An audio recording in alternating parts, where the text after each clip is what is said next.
Well, good afternoon, everybody, and thanks to the organizers for allowing us to present an update on Axovant gene therapies. My name is Parag Meswani, and I lead commercial strategy and operations, and I'm excited to present on behalf of our colleagues back in New York City. So Axovant is a publicly traded company under the ticker symbol AXGT, and so I may be making some forward-looking statements as part of this presentation. So 2019 has been a year of significant growth and transformation for Axovant. In a short period of time, we've licensed and now initiated development programs in the clinic with a focus on CNS diseases that have the potential to make a meaningful impact on the lives of patients living with Parkinson's disease, along with two rare fatal pediatric conditions. We've been able to do this by attracting what we believe are industry-leading experts in the gene therapy space, from research through to commercialization, and by having a laser focus on gene therapies designed to tackle the specific biology of these underlying diseases that marry the right vector with the right dose and with the right route of administration.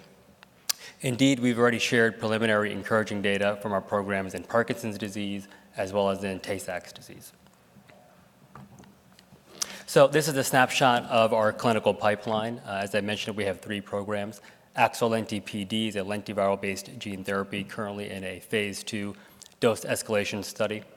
And then we have 2 programs in rare fatal pediatric conditions, Axo-AAV-GM1, which is for GM1 gangliosidosis, and Axo-AAV-GM2, which is currently in a study for Tay-Sachs disease and Sandhoff disease. I'll briefly discuss each of these programs and why we're very, very excited about their potential.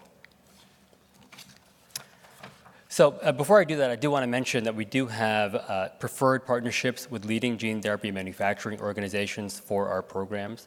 For our Lenti-PD program, we're partnered with Oxford Biomedica, where we brought this program in about a year ago.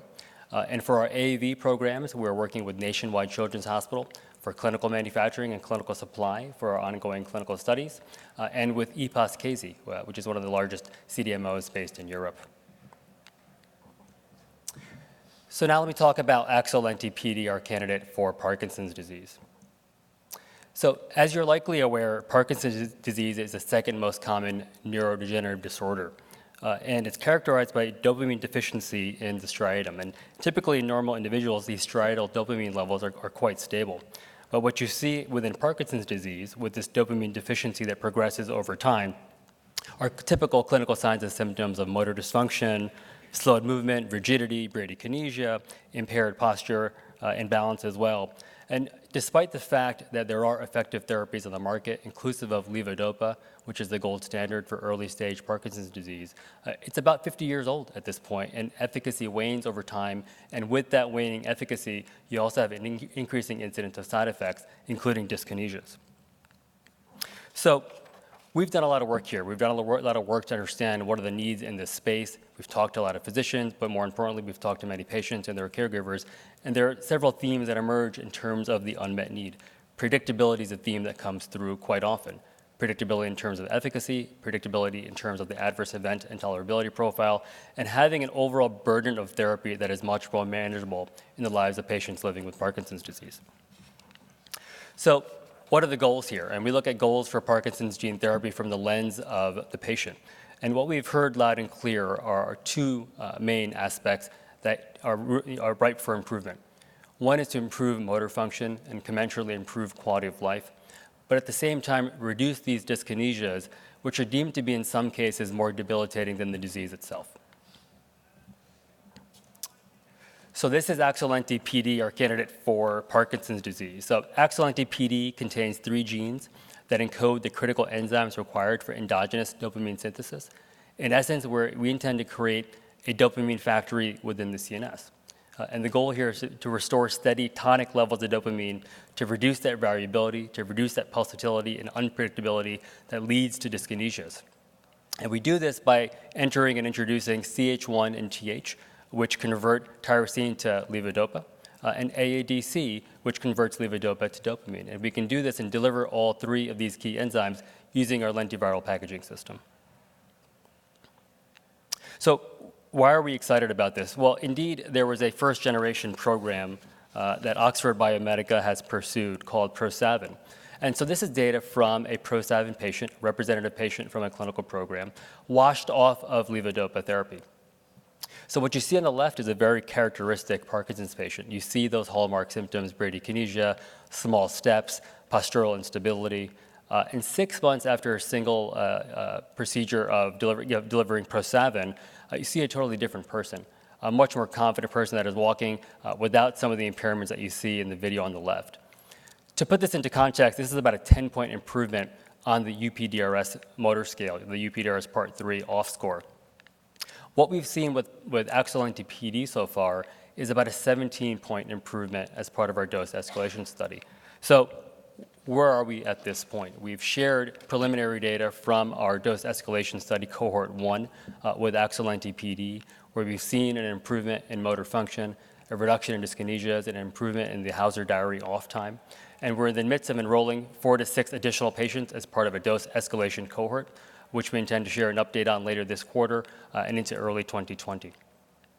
Subject to that data, we intend to start a Part B. This is an expansion cohort versus an imitation surgical procedure. So this is a snapshot of what we've seen so far with AXOLNT-PD and why we're so excited about its potential to address those patient needs and to address those goals of therapy. We've seen a consistent patient benefit across multiple objective measures in cohort 1, our first dose cohort, at 6 months, and we're enrolling additional patients as we speak, and we'll look forward to providing additional updates in this program in the coming months. So now I want to move on to our rare disease programs, AXO-AAV-GM1 and AXO-AAV-GM2.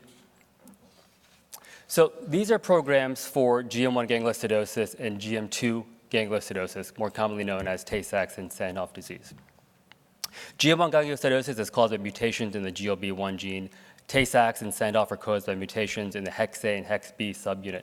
In short, they're quite canonical applications of AAV-based gene therapies. You have monogenic diseases with an autosomal recessive inheritance pattern.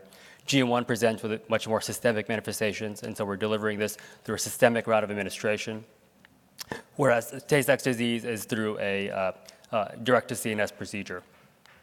We're quite excited about these models and these disease states because they have naturally occurring models of disease in felines. We also have a well-characterized natural history study.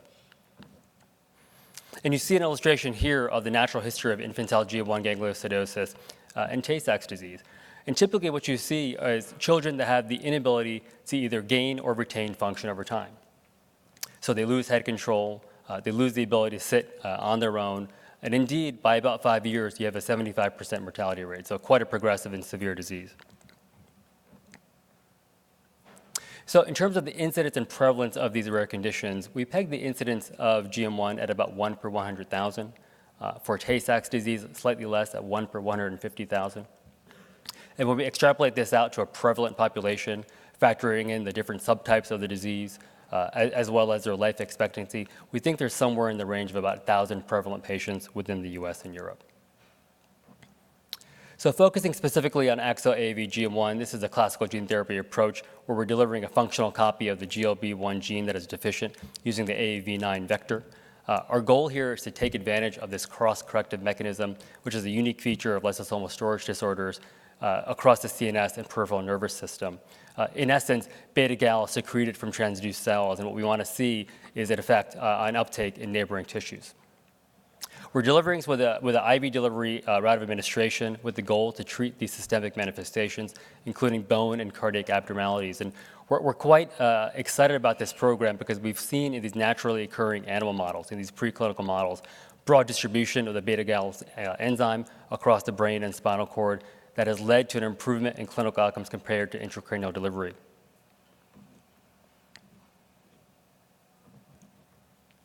And so you see some of the data from our feline models here with IV GM1 therapy.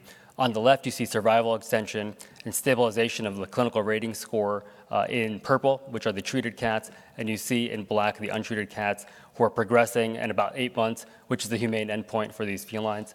And on the right, you see a commensurate improvement in the brain MRI and brain MRI architecture, including an improvement in brain atrophy. To bring this into perspective, these are some videos that were collected at Auburn, which has a colony of these cats. This is this naturally occurring feline model, and on the left, you see an untreated cat at about 6.4 months with a very clear phenotype, ataxia, hind limb weakness, can't stand on its own by about 8 months. On the right, you see a cat that's been treated for over 2 years, a totally different cat with significantly different mobility feature, different phenotype, and you see that hind limb strength as she's climbing up that wall. So we're excited about this program. This is already in clinical trials at the National Institutes of Health, where we've dosed 2 patients so far. We intend to provide a program update later this quarter. We'll be looking at key measures of safety along with efficacy measures, including motor function, disease severity, as well as exploratory biomarkers, including enzymatic activity and MRI activity. And our goal is to share an update on the overall cohort of these first 5 patients to be dosed in the middle of 2020. So that's our GM1 program. Let me briefly touch upon our GM2 gene therapy program for Tay-Sachs and Sandhoff disease. So AXO-AAV GM2 delivers 2 vectors, including encoding hex A and hex B, direct to the CNS. And what we're doing here is a dual intrathalamic and intrathecal route of administration, allowing for transduction across the entire neuraxis. And indeed, similar to the GM1 data, we've seen that this route of administration is a key determinant of efficacy in our animal models, and indeed, this is the way that we're pursuing this in our clinical program for GM2.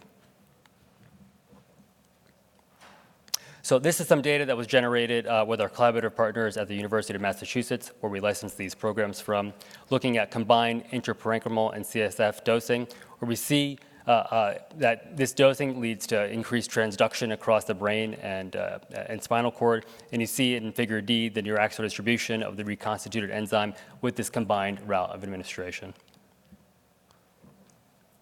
And so very similarly, we have some videos of Sandhoff disease cats here. On the left, you see an untreated cat, 4 months of age. On the right, you see a cat that's treated at about 30 months of age. Again, on the left, you see difficulty standing. This cat is just totally debilitated, profoundly cerebellar phenotype in this particular cat. On the right, again, a totally different clinical picture. So similar to our GM1 program, we have dosed, again, with our academic collaborators at the University of Massachusetts, 2 patients as part of an expanded access IND. Our intent is to file our own IND for a larger, broader clinical program in the 4th quarter of this year.